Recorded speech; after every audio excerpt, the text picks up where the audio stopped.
And good evening, WNBA and women's basketball fans, and welcome into a fresh week of the WNBA 365 Network, your 24/7 365 comprehensive home for everything revolving around the WNBA and the rest of the women's basketball universe. Back with you folks this evening on the day after America's 240th birthday, and hopefully you folks enjoyed your 4th of July holiday. Of course, you were off yesterday to accommodate the 4th of July holiday, but joined tonight, folks, by the all SoCal starting lineup today of Crystal Thomas and Tanisha Stewart, both up in Los Angeles, and, of course, Cal McClure joining you folks here from Studio 171 in San Diego. Shorty and Crystal, as of tonight, now just 9 shows away from the big milestone of 300 already for the network. Other than that, guys, how's it going? How was the holiday? Good to see you. Hello, it is going well.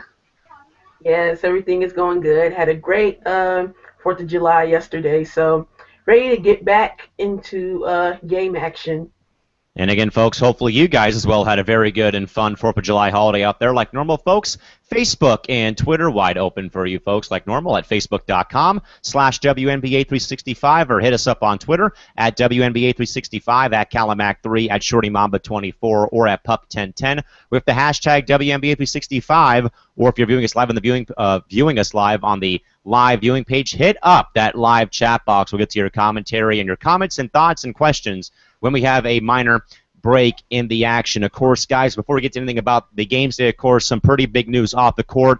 And one of those instances, guys, where life weighs more and means more than a game on the basketball court. Of course, guys, today news broke from LA Sparks forward and center Candace Parker that her grandmother Joan had disappeared since yesterday, or did not make it back home in time. Of course, has either Alzheimer's or dementia, but Candace was able to report to all the fans out there after a very good frantic search and very good job done by all of the women's basketball fans helping Candace spread the word about her grandmother. She did, though, come home today back to her house in the suburbs of Chicago. Candace did, again, break that news and made that official today, earlier this afternoon. I guess, Shorty, this is an instance, though, like we said, though, of a case of where, life weighs more or means more than, wins and losses on the basketball court, and, of course, Parker and the Sparks being off today. But at the same time, this is still, like I told this to my friend Cameron, who I took to the Sparks game last Thursday, was, it's just kind of like more things to add on CP's plate this year. But again, though, very good news to hear about CP's grandmother again. But I guess, Shorty, overall thoughts, though, again, about hearing this pretty, what was a pretty, a sad and tragic story earlier today and through the course of the day this afternoon and into the evening.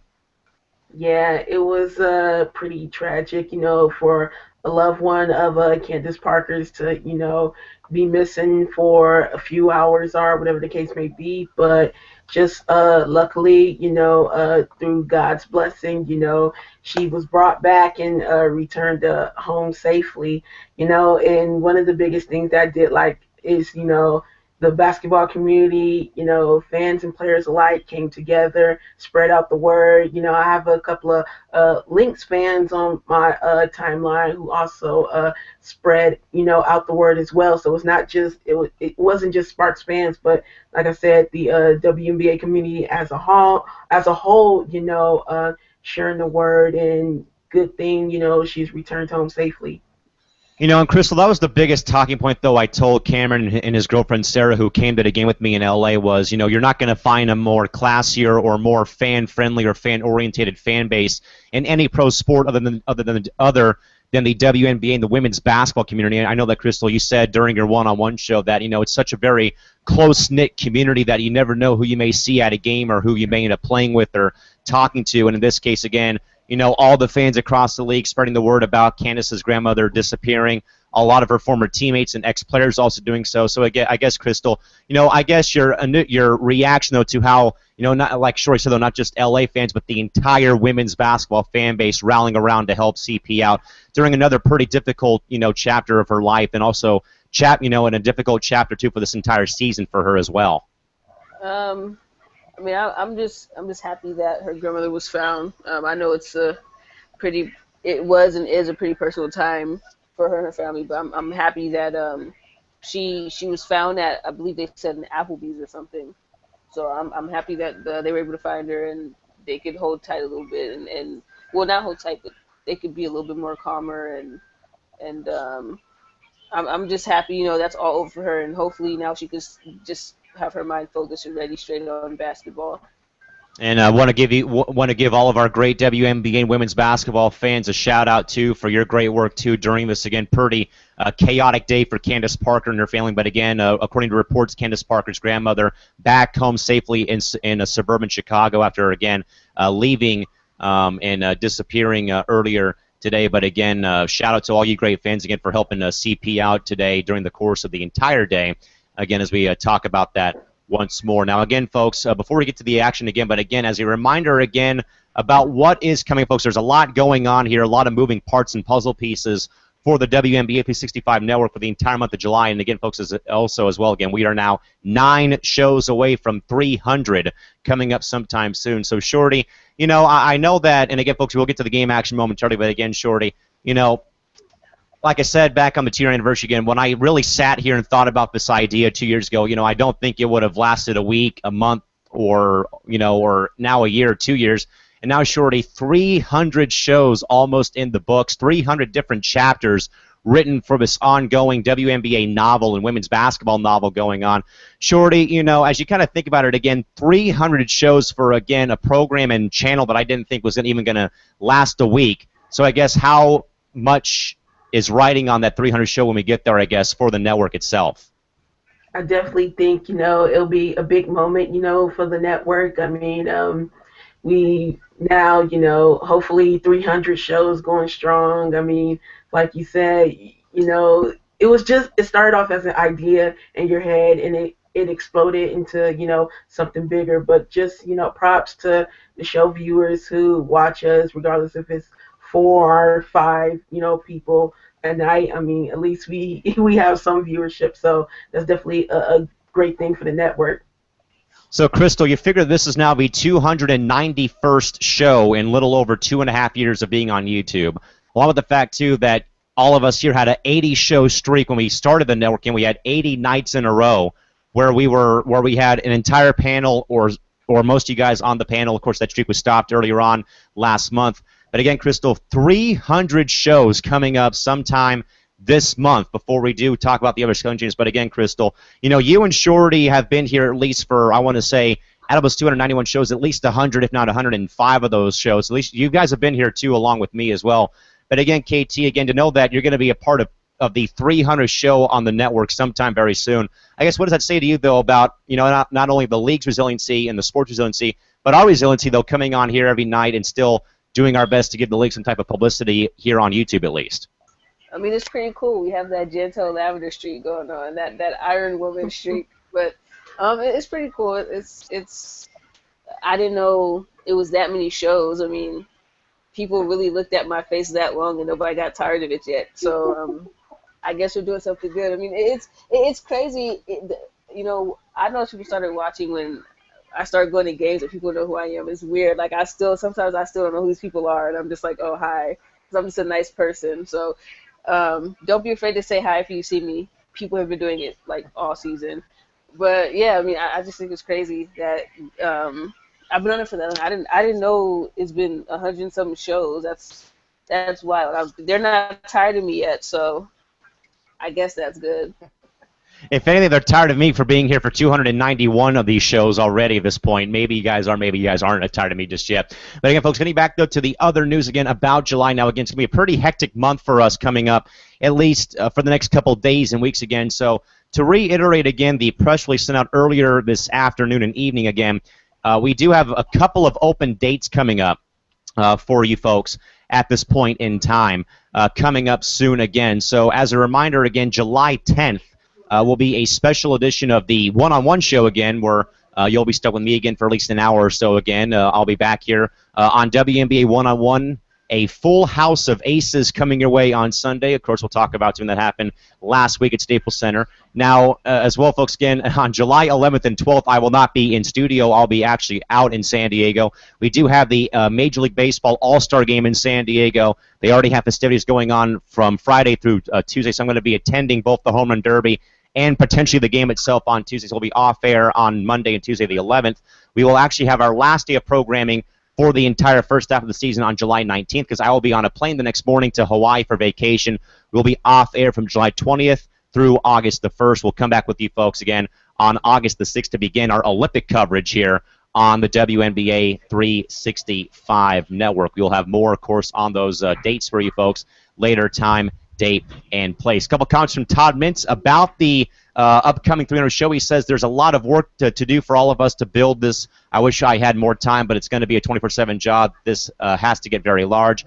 The audience, he says, is there. We had 400+ views for the draft show. We need this nightly. We're building it ever so slowly but surely, TM, but hey, we're going to get there, though, very, very soon. Okay, guys, let's talk some hoops now. Finally, we'll get to more about the schedule later on the program, but of course, guys, 3 games on the schedule tonight, 3 really good games today in the WNBA. First up, Atlanta over Seattle to snap a 6-game skid, 77-64 for the Storm in the losing effort tonight. Jewel Lloyd with 13 points, Breanna Stewart with 11, Sue Bird with 9, Alicia Clark with 7, Noelle Quinn with 6. Also scoring 6 points was Jenna O'Hain. Crystal Langhorn, Ramu Tokashiki, and Kalena Mosquito-Lewis all with 4. The other, Crystal Thomas, our stun double, no points in 10 minutes played. Monica Wright and Abby Bishop, no points in a minute and 26 seconds played. For the Atlanta Dream in the winning effort, Sancho Little, 22 points, Angel McCautry with 18, Tip Hayes with 15, Elizabeth Williams with 6, Markeisha Gatling and Carla Cortijo with 4 each. And with 2 points tonight, Leja Clarendon, Mathias Von Bria Holmes, and Reshonda Gray, all with 2 this evening. Rachel Holloway and Megan Simmons did not score tonight. Holloway played 37 seconds this evening in the game. Simmons, a DNP coach's decision. The game played from the Phillips Arena in downtown Hotlanta, Georgia. Total attendance today, 3,983. Time of the game, 1 hour and 48 minutes. The officials today were Tom Nunez, Isaac Barnett, and Jeff Wooten. The lead changed 10 times, and the game was tied 7 different times. So, Shorty, somewhat of a seesaw battle, very sloppy first half, scoring the ball for both these teams tonight. But then Atlanta, seemed like they finally pulled away towards the end and again snapped the 6-game skid that they, were probably one of the better teams in the league. But again, a few losses here and there, and again, a lot of scoring going from Tip Hayes one night to somebody else the other night at this point in time. Shorty, final thoughts about Atlanta getting the victory over the Storm to snap their 6-game skid. Yes, it was pretty much a back and forth between, both teams. A lot of sloppy play, but I think, in the second half, especially for Atlanta, they upped, their defense, and a good stat for them is that, they out-rebounded, the Storm 38-27, so those extra possessions for them definitely helped in their case. Also, I think Sancho Little was the bright spot, for the Dream, going 22-11, double-double for her, and basically there was no one to really contain her. I mean, Breanna Stewart did have also a double-double too, with 11 points, 11 rebounds, but they just really had no answer for Sancho Little, and that was pretty much the game, and Atlanta sealed the victory. So again, Crystal, Atlanta again getting back on track. 6 straight losses, of course, and 9 times out of 10 teams crumple under pressure when they lose that many games in a row. But again, to see Sancho Little really have a good game, I guess kind of break out of a scoring drought or a rough game she's had, and then I guess someone taking the load off McCautry for Atlanta. Crystal, overall thoughts again about ATL snapping that 6-game skid with that victory over the Storm earlier this afternoon. I would say for Atlanta, it's about time. Other than LA. They probably should have lost to who else they played, but it's about time for Atlanta. I think Atlanta can finally sit back and relax a little bit. There was one game I watched, I think it might have been against LA, where Michael Cooper just seemed like he wasn't coaching at all. He was kind of just sitting there and letting them coach themselves, and we all saw how that turned out. But I don't know if he was doing it to teach them a lesson. I don't know if he was doing it to say, okay, since you guys think you know what's going on, you figured out yourself. But this was ultimately a good win for Atlanta. I think this will, I don't know if it'll, begin a winning streak for them, but I do think it'll pick up some confidence for their team, and it's good to see Central Little, pick up the slack a little bit. It's not, it has, for the past couple of games, it's been mostly Hayes and McCautry, except for against LA, because McCautry was pretty much invisible that game. But for the most part, though, I think they're happy that Central Little is giving them some production, and hopefully they can get more from her going forward. And Crystal, I agree. I mean, with having seen Atlanta play on Thursday, the fourth quarter was really the turning point with that game versus LA. I mean, I totally agree because I didn't really see Cooper do a whole lot of coaching really in the fourth quarter. He was really more up and animated in the first half and then the third quarter. And then I'm not sure what happened there, but I guess he let Carlene Thompson take over and coach the fourth quarter because he was really sitting down the whole time, and that's when LA really got the chance to throttle Atlanta in the fourth quarter. One quick comment, too, from our good buddy Eric Nemchok. He says, I'm going to need Crystal to stop setting moving screens as well in the game here today. Moving on, guys, to the next game again, but, of course, Atlanta with the win over Seattle, stopping a six-game skid, 77-64. Minnesota came back after what was a pretty seesaw battle from Target Center, but came back, though, and won 87-82 over the Chicago Sky today. This evening for the Chicago Sky, Elena Del Don, 38 points in the losing effort. Jamira Faulkner with 18, Allie Quigley with 9, Tamara Young with 6, Cappy Pondexter with 4, Imani Boyette with 3, Erica De Souza, Jessica Breland all with 2, Courtney Vandersloot, no points left the game due to what we have heard from the Lynx PR department was a sprained left ankle. Played 3 minutes of play. Cheyenne Parker, 7 minutes played, no points. Clarissa Dos Santos and Benijah Laney, DNPs. Dos Santos coach decision. Laney, torn ACL. For the Minnesota Lynx, Maya Moore, 33 points. Simone Augustus with 16. Sylvia Fowles with 15. Lindsay Whalen with 11. Rebecca Brunson with 6. Gia Perkins with 4. And Natasha Howard with 2. Renee Montgomery and Janoma Carville, no points in about 18 minutes played for both players. Bashara Graves, Keisha Hampton, DNPs, coaches' decisions. Game played from the Target Center in Minneapolis, Minnesota. Total attendance tonight on a very rainy day in Minneapolis, 7,433. Time of the game, 2 hours and 5 minutes. The officials were Eric Bruton, Daryl Humphrey, and Cheryl Flores. No text issued. 18 times the lead changed, 10 times the game was tied this evening from Target Center. So Shorty immediately off the bat is EDD, 38 points. But again, something again goes wrong with Chicago on the defensive front late in the game, and also a pretty maybe controversial, maybe bad idea timeout called by Pokey Chapman in the waning seconds of the game that allowed the Lynx to put the game on ice. Shorty, final takeaway from a very good game, but again, a game though that Chicago basically gave the Lynx at the very end of the game. Definitely, it was basically game of the night, on the schedule. And for Chicago, oh my goodness, they were almost there. It's just that I'd say a lot of, I wouldn't say mental breakdowns, but bad decisions. And of course, beyond that, bad call by Pokey. I mean, it was a lot of bad decisions leading up, basically starting at the midpoint of the third quarter. They were for Chicago, they were doing everything right until like the midpoint of the third quarter. The EDD scored 10 points straight, and then after that they went away from EDD, and I was just so puzzled watching the game. Like, she was that hot hand, and they pretty much went away from her. I mean, Cappy started to try to take over, but she was only 1 of 10. Faulkner, did some good things, but she was just 6 of 20. So, I mean, that was one bad call, for the team to go away from the hot hand. And then Pokey in the fourth quarter, made that terrible timeout when, Faulkner could have, went all the way and made a play to hopefully get the score within one. But just bad mistakes overall by the team and the coach, which led to, Minnesota going on a run, and they never looked back from there. I'm starting to think that Crystal can see into the future, because she even tweeted it out on her handle, folks, at Pup1010 before the steal by Rebecca Brunson. Very bad timeout called, and what happens, Crystal? Rebecca Brunson steals the ball, layup, ball game over, in the refrigerator. Lynx win the game. But I guess, Crystal, I guess as you we know, of course, that with you, of course, playing hoops, I guess, as you kind of think back to that play, Crystal, not only is the time, I guess, in your mind, is the timeout a bad call for a coach in that type of predicament and situation with the game being that close, that late in the game?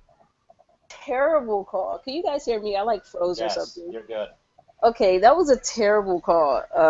I was actually on the phone with one of our good friends, CN, while this game was going on, and I was actually upset. And because my niece was in here, I had to keep it very PG-13. and some of the things that came out of my mouth.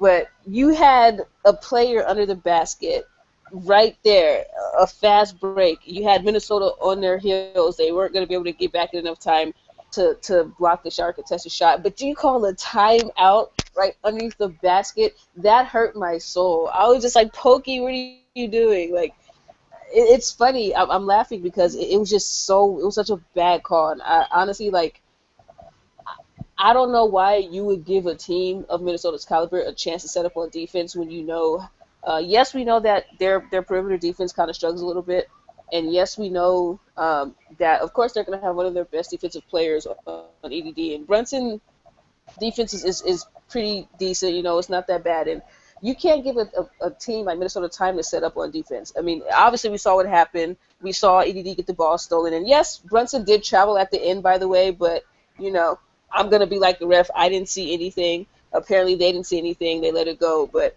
I just that call was terrible. I mean, you can't be in a situation like that and really like. I love Pookie championship games like that. I mean, that was just an all-around bad timeout, and I'm not sure what she was thinking.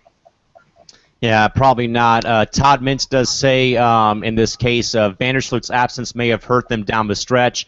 And he also says Chicago is 8-11. They have way too much talent to be an 8-11 team. And I guess Shorty, I mean, at this point again, and again, folks, the initial indication again is a sprained ankle suffered at this point by Courtney Vandersloot. I guess Crystal, I mean Shorty, in your mind, first of all, before we get to Crystal, Shorty, in your mind, how much will Sloot's absence now with this injury affect Chicago in the long run? I would say it just depends on how long will she be out. I mean, at least probably if she's out for maybe 2 to 3 games, I think they'll be okay. And of course, depending on who are going to be their opponents. But if she's out for any significant longer amount of time, then I think it will really hurt Chicago leading into the Olympic break. Crystal, what are your thoughts? Again, we know that Sloot had already missed a few games early because of injury, but now with this one now. Again, Crystal having some problems with their internet connection, so we'll come back to her momentarily at this point. And all right, so Crystal, we got her back. Crystal, getting back to you again, if in fact Sloot is out for a long time, we know that she already had some injury problems in the past, but now, how much does this injury, I guess, kind of hurt Chicago in the long run in your mind? If Sloot is out, it hits them a lot. Especially when we saw what Cappy did the last part of the game. Cappy pretty much just held the ball and didn't pass it, and Edie had the hot hand. If Sluty was not injured, I think she would have definitely given EDD those accurate passes, and they probably would have either won the game or lost the game in overtime ultimately. But I think her being out really does hurt them a lot. I mean, wasn't she out in the beginning of the season too, if I remember correctly, or was that Quigley? Sometimes I get those two mixed up, but they hopefully it's not too serious, and if it is a sprained ankle, hopefully she come back quick for them because Chicago really does need her. And, of course, Shorty, the Lynx, of course, tonight, again, a little sluggish out of the gate, but, again, hey, the My Clinic is always open for business, especially in the clutch. Again, a very big baskets made by Maya Moore, had at least 6, maybe 7 trays in the game, including a couple that really got the crowd going, but also, of course, got her team back on top. Shorty, I guess, there's always that saying, that, big-time plays or big-time players make big-time plays in big-time situations. Definitely Maya Moore belongs and is worthy of that title and being in that category. Shorty, I guess your thoughts about how Maya Moore, not only kept the Lynx in the game, but also, had a few big baskets to really put the game away for good for the Lynx late in the game. I mean, this was definitely one of Maya Moore's better games all around. I mean, just look at the stat sheet. She shot 66% from field goal, shot 66% from 3. My goodness, she definitely had a good game from beyond the arc. I think 6 of 9, and then shot 100% from the free throw line. So basically, EDD, on the opposite end did have a great game, but on Chicago's part, they really didn't have an answer for EDD. Not EDD, Maya Moore. She was just basically all over the floor, and even though she had 5 fouls, I was hoping that they would, that EDD would, take it into her more and try to get her possibly fouled out. But, I mean, Maya's just too great. I mean, she is so smart. She pays attention to details. So basically, they had no answer for her, and she had a great game tonight. Again, Crystal, big-time players make big-time baskets or big-time plays in big-time situations. Again, Maya Moore has really defined the word clutch in the past couple games, even, of course, in the postseason last year. Crystal, overall thoughts about how Maya Moore kept the Lynx ahead late in the game as things got a little bit rough there and hairy for them late in the game? I mean, that's Maya Moore. I mean, that's honestly all Minnesota right now has is Maya Moore, Sylvia Fowles, and Nate Montgomery. So she's pretty much doing what she's getting paid to do, which is be the leader of that team, since her other two leaders are roughly getting up there in age. Even though Simone Augustus did have a decent game today, not taking anything from Simone Augustus, but ultimately now that's Maya Moore's team, and that's what she does. I mean, she's just clutch. If you could stop Maya Moore, then you could possibly stop the Lynx. But I mean, oh, Silky now. They played a really good game though, and they deserve that win. Again, folks, Minnesota, thanks to a steal from Rebecca Brunson late in the game, wins the game over Chicago on ESPN2, 87-82. Todd Minch chimes in to say he thought Lindsay Whalen also played well in the game this evening. Last game of the night, guys, the Mercury and Wings, third and final time for the regular season. 1-2 barbecue. Dallas sweeps Phoenix in the regular season series, 77-74. The game all about Glory Johnson. What a game. Have yourself a game there, girl. 22-2 for Glojo in the game and the winning effort for the Dallas Wings.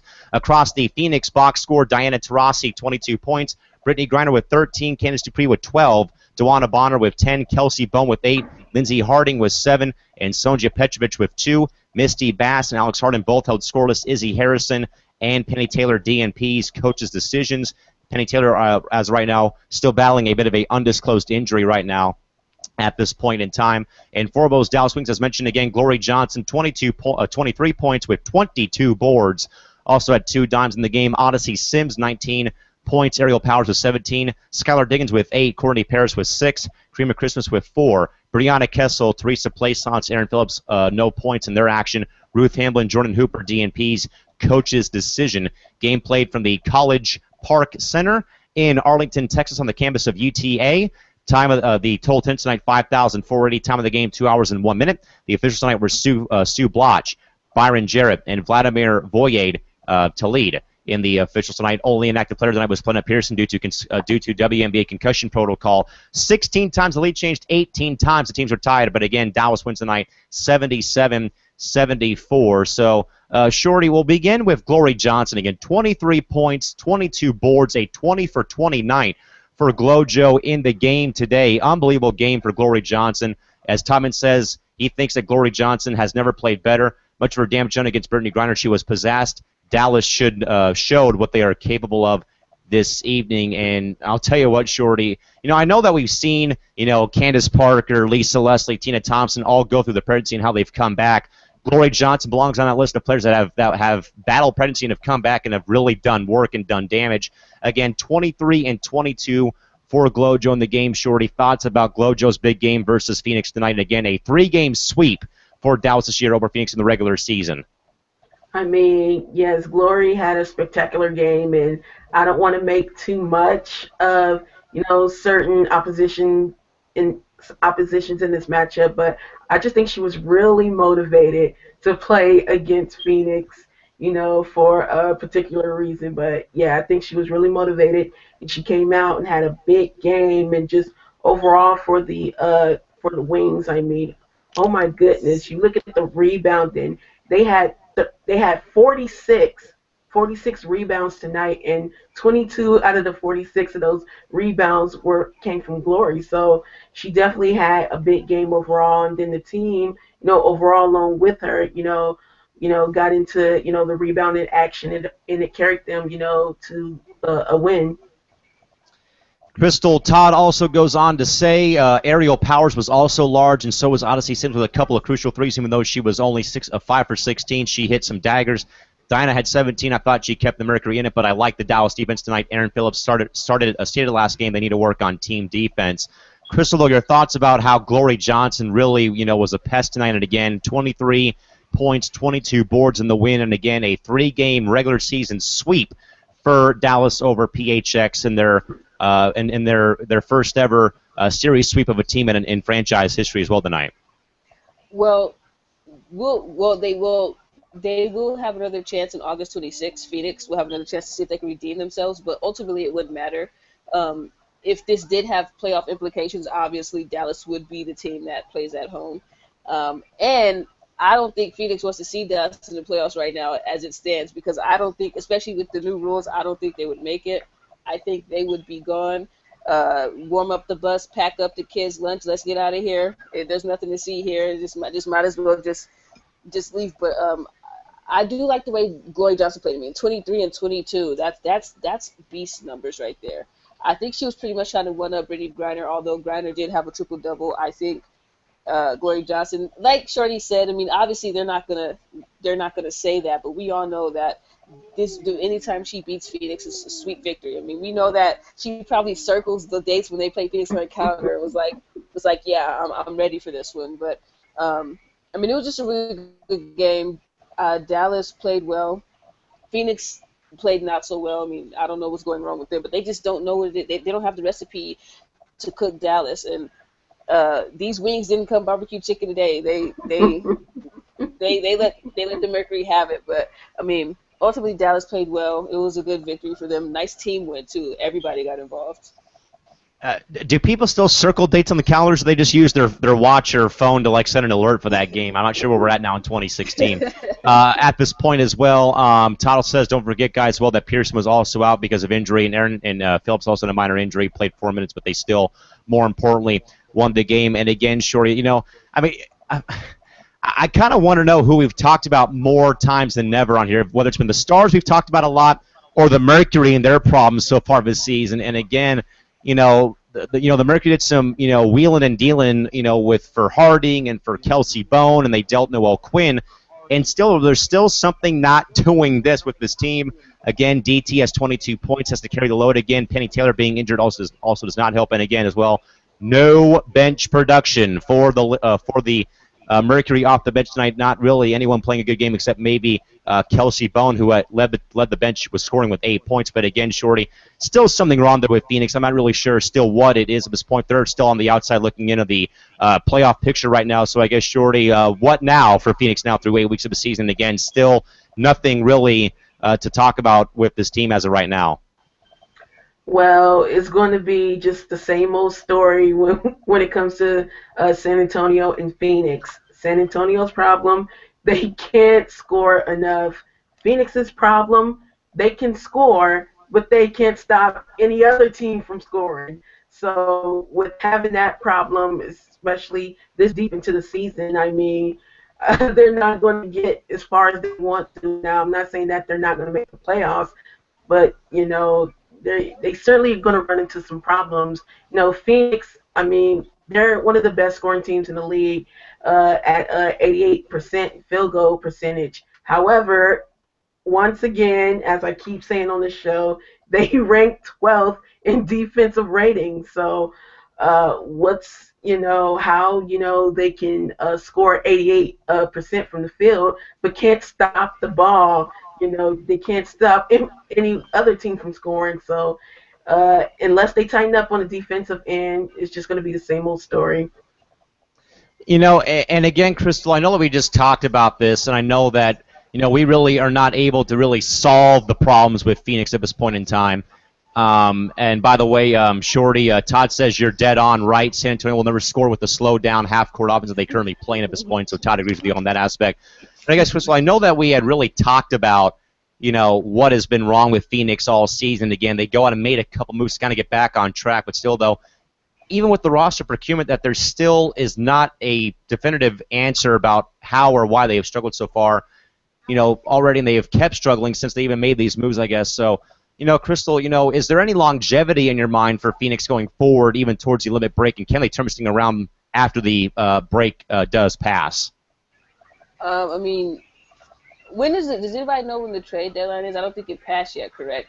I think I want to say it's going to be after the sometime after the break, I think. Yeah. So honestly, I mean, I think they're set with the team that they have. I think they're just going to keep the team they have unless they plan on making like a huge free agent signing or a huge trade. But honestly, I guess they thought bringing in Lindsey Harding not only for defense but to share the wealth with the basketball was going to work. It worked for a couple of games. It looked really good for a couple of games, but it didn't work. I mean, Lindsey Harding looks like she can't guard the faster guards as she once was. I mean, she is getting up there in age. I mean, she still played a pretty decent job on defense today. I mean, she held her own, but I mean, let's be real. I mean, Skylar Diggins is really quick. You know, Skylar Diggins it can run with the best of them, and Lindsey Harding was having to struggle with that a little bit, but you know, like Shorty said, I mean, they can score all day, they just can't stop it, and that's the opposite problem that San Antonio has. San Antonio can stop the ball, they just can't score. So, I mean, something's got to give, but I mean, I think Phoenix just really has to sit down and evaluate the situation. If it doesn't get fixed, I could honestly see them going a new direction with their coach. I don't think they should. I actually think that I'm drawing a blank. Oh my God. Sandy Brondello. Sandy Brondello. There we go. Sorry guys, it's been a long day. I actually think Sandy Brondello is a really good fit for them. I think they should keep Sandy, but you guys know how these teams are. It's a business at the end of the day, and if they feel like you're not doing the best to keep their business going, keep their product going, they'll get rid of you. And I honestly feel like Sandy Brondello's job may be in jeopardy. But at the same time, we never know because we don't work up there. But something's got to give for Phoenix. I mean, like I already said, I think they can make the playoffs, but they're not going to go that far. And quickly, I just want to make a quick correction. No, Phoenix, they're number one in just points scored. They average 88 points. LA leads the league in field goal percentage. So quick correction.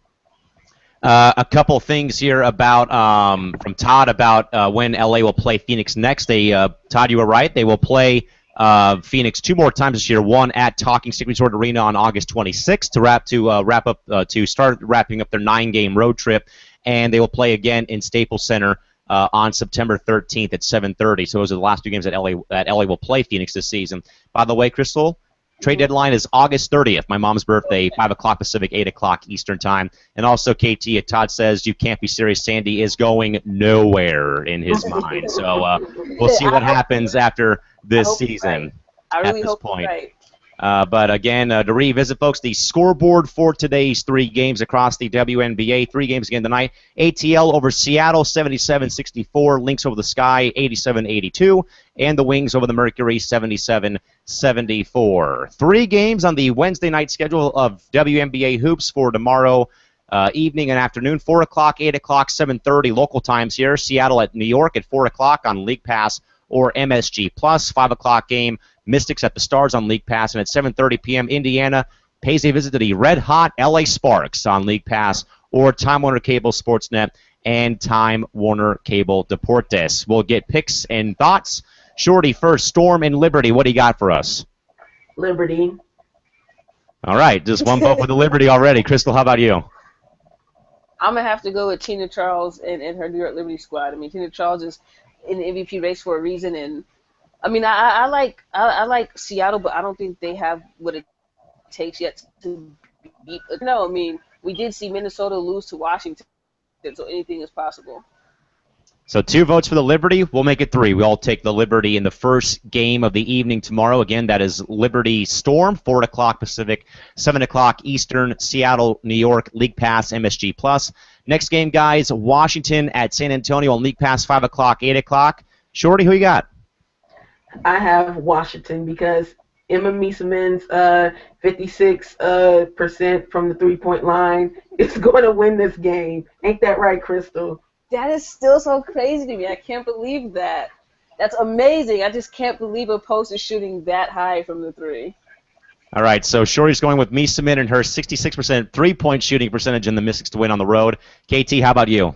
I'll go with Washington because let's be real here. San Antonio is a huge struggle for a season. I feel bad for them. They just came off a really good win when Mariah Jefferson hit the game winner, but you know they did lose Kayla McBride for a couple of games due to a sprained ankle. So I hope she heals quickly. But I'm gonna have to go with Washington, no question mark, because it's kind of sad at San Antonio for this point. You feel really bad for them. Yeah, definitely. But we'll go with all 3 away team. We'll go with away teams on this one again. So Mystics are our pick for the game tomorrow. Then, guys, 7:30 p.m. Pacific, 10:30 p.m. Eastern, late night game tomorrow. Fever at Sparks League Pass and Time Warner Cable Sportsnet, Time Warner Cable Deportes. Of course, this will be Tamika Catchings' Legacy Tour game in L.A. Expecting a great crowd tomorrow. Shorty, who you got, though? Fever or the Sparks at Staples? I'm going with the team that has an Agumake on it. You know, so There's two teams that have Agumekes on their rosters. well, the one in LA. One vote for the Sparks to hold home court tomorrow. KT, how about you? I am going to go with the team with the LA Sparks, the blue, not the blue, but the turquoise, yellow and gold. Yellow and gold are the same thing. What am I talking about? I'm tired. It's been a long day. But Purple. purple and gold. You know what I meant. No, I'm gonna go with them, and I will be there for that Legacy Tour game. I mean, I just can't wait to see Tamika Catchings one last time. It's gonna be kind of sad. You know, you might see me boo-hoo, and I'm not gonna boo-hoo, but we are losing the legend. You know, we'll never see another Tamika Catchings in the league for a long time, and I'm gonna enjoy this game while I can. But I'm gonna have to go to LA. Sorry, Tamika, I love you, but your Legacy Tour, especially in LA, is gonna be rained on. But it's going to be very special, though, as Tamika Catchings plays her Legacy Tour game in Los Angeles tomorrow night. Guys, I'm going to expect a close game tomorrow. It's not going to be anything out of the ordinary with this game. But I will actually, at this point in time, I'll pick a team that has a full house of aces on their team. I'll go with LA in this contest on tomorrow night. But it won't be, guys, it's not going to be like it's been, though, with how we've seen LA just, crushing people a few times like Bud Light cans. I'll go with it at a closer margin this time. A couple of Todd Mintz says he'll go with the Liberty in a blowout, tough back-to-back for Seattle. Washington should win in a waltz, and he says LA, but expect Indiana to play a very close game. And then for KT and Shorty, he says start petitions, make signs, and get on social media to hype NECA for league MVP. He's counting on you two to do that. Oh man, why you gotta do me like that? I think that's too much pressure. But again, folks, to revisit the Wednesday night scoreboard again, 3 games tomorrow night for your viewing interest. All 3 can be seen on League Pass or local television markets and outlets, I should say. Storm at Liberty, 4 o'clock Pacific, 7 o'clock Eastern on League Pass or MSG Plus. Mystics and Stars at 5 o'clock, 8 o'clock on League Pass. And at 7:30, 10:30, Fever, Sparks, League Pass, TWCSN or TWCD. With that, guys, again, to reiterate, folks, again, once more, we'll be back with you folks tomorrow night again. We'll be back with you folks again tomorrow night. But I guess, Shorty, we'll go around the block here again. Give us your final thoughts on the action tonight, again, with 3 really good games in the WNBA this evening here on Tuesday night.